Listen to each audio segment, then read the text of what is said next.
Why are you interested in the Verdi Train Robbery? I'm interested in finding money. Finding the money out there. And I think there are people that have gone out there with metal detectors and people that have gone up and down the banks of the Truckee River, and they've taken a look up on Peavine Mountain. But so far as I know, nobody's ever found it.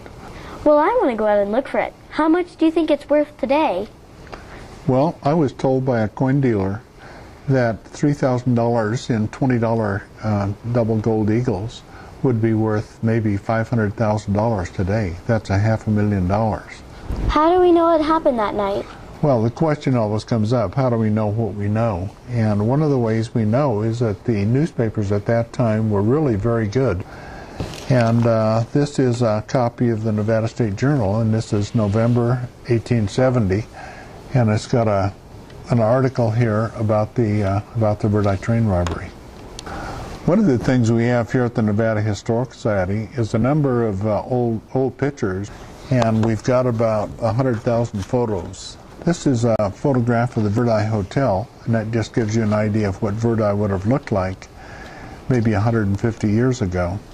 We've got a picture of a train in the canyon coming down from Verdi to Lawton's Hot Springs. And of course we've got several pictures of Lawton's Hot Springs as it later looked.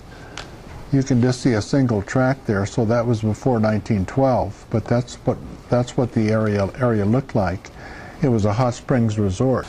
And these are some of the robbers, and these are line drawings that were in the California newspapers of the time.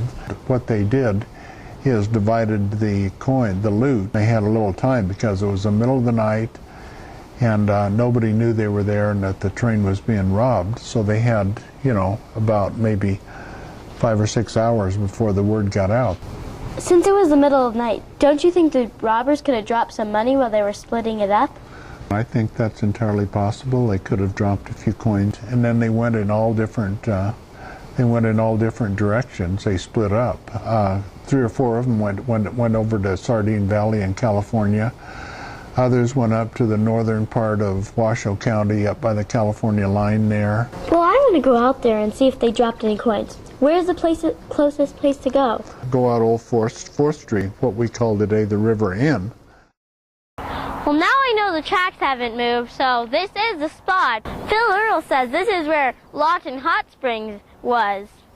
So this must be where the robbery took place. But I don't know how I'll dig around here. There's too much traffic and too many fences. Off track again, our sleuth remembers another suggestion from the earlier conversation at the Nevada Historical Society. You could go to the Washoe County Courthouse and you would be able to go there and read the trial transcripts if you wanted to, just to see what the men had to say for themselves. And they are all handwritten, they're hard to read, and it's very tedious, but it can be done. And what you do is look for other kinds of details you don't get out of the newspapers. After an hour or so of attempting to decipher difficult handwriting from the past, a trek outdoors is all the more appealing, especially when there's treasure to be found.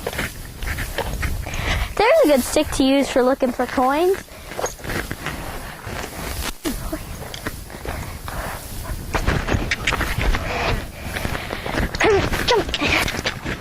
I really hope they've dropped something along here. They probably would have been moving fast since they had just robbed a train, and maybe they dropped a couple coins or maybe even a bag.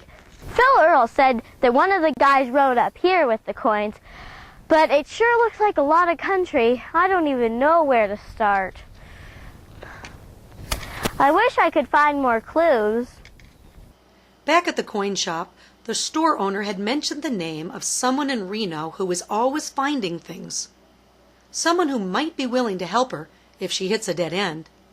He's often to be found at the University of Nevada at Special Collections. It's worth a try. Hello, I'm looking for Fred Holabird. Oh, yes. He's right over here. Hi. I'm researching the 1870 train robbery, but I'm hitting some dead ends. You are? She describes what her search has entailed up to this point, and he agrees to give her a few pointers. Well, you've come to the right place. We're at Special Collections Library here, and this is one of the finest archives of Nevada history in existence.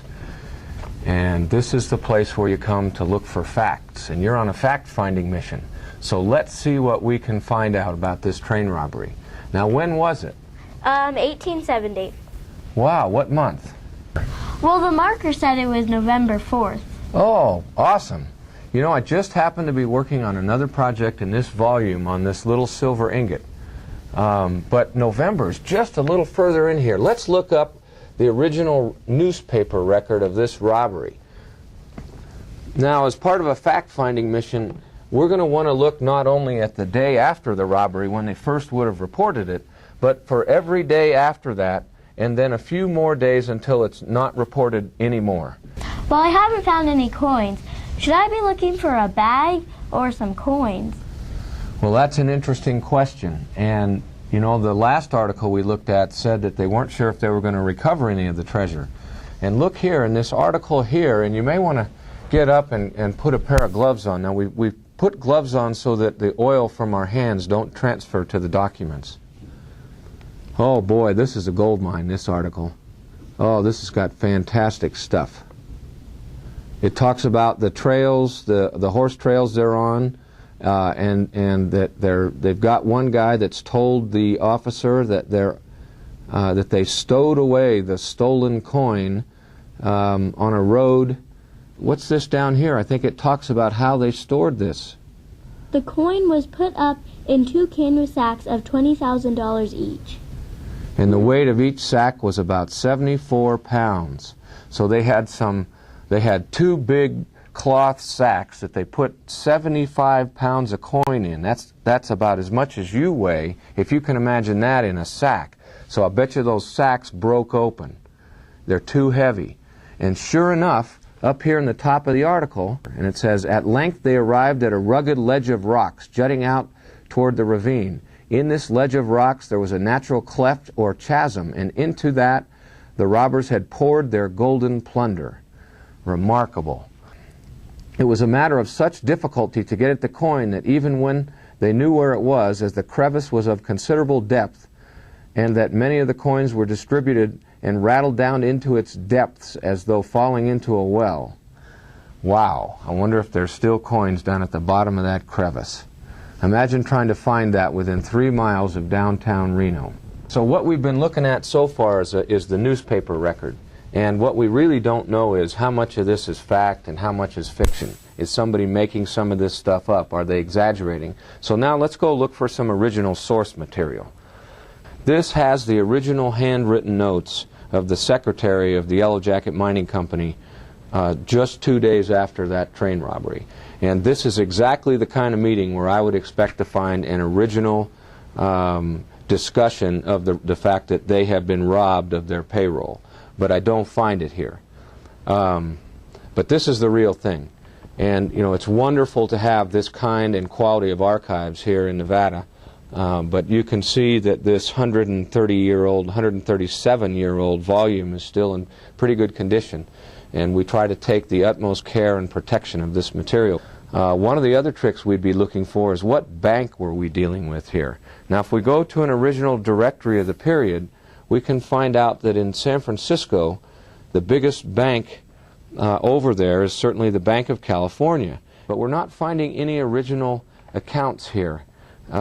It's very rare to find them. It's like looking for a needle in a haystack, but we have to keep digging. So this is really a great treasure hunt. I mean, the treasure we find inside this original source material, to me, is everything. This is neat stuff, but where do I find the gold? Well, that's a good question. And we didn't get much here. But maybe there's some original diaries or other reports that we haven't found yet that Jackie might be able to find for us.